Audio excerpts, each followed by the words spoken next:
Howdy, my name is Nguyen, Howdy, my name is Robert Jordan. Howdy, my name is Darin Peries. and this is our ECEN 325 final project.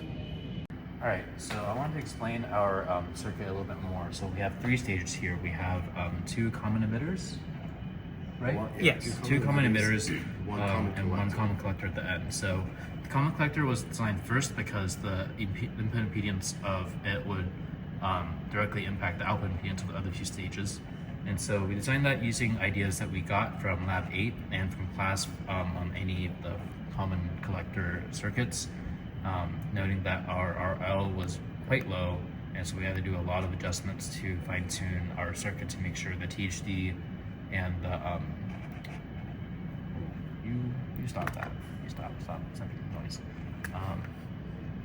And so after we designed the first stage, or third stage, we would go on to design the second stage, noting the impedance of the third stage and trying to get that gain to be a somewhat acceptable value.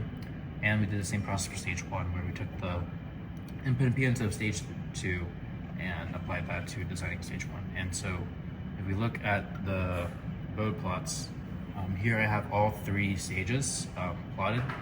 And so the red is our first stage. You can see our gain is about 6.5.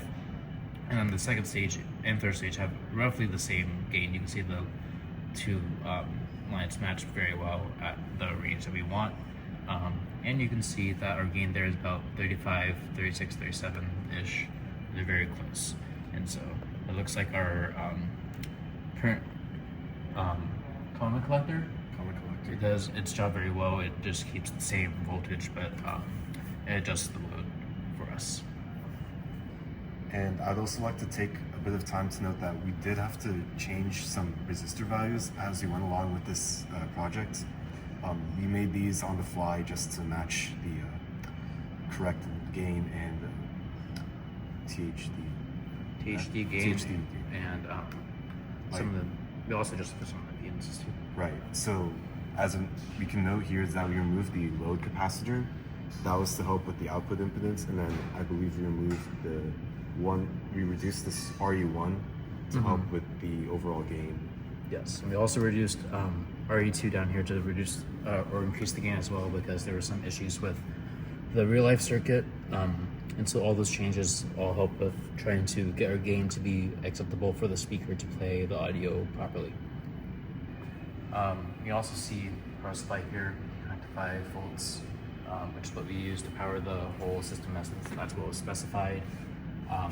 We also, for testing it, before we plug in speakers, we have our oscilloscope here that there are two inputs and outputs.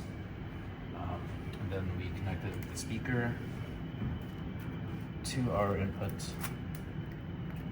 right here. Where is it? Here it is. So it's connected to our input, and as you can see, we have our first stage right here with this first BJT. Our second stage is roughly here with our second BJT, and this is our third stage. And down here we have our speaker connected, and now we will play the Maggie Warham for you so you can hear it.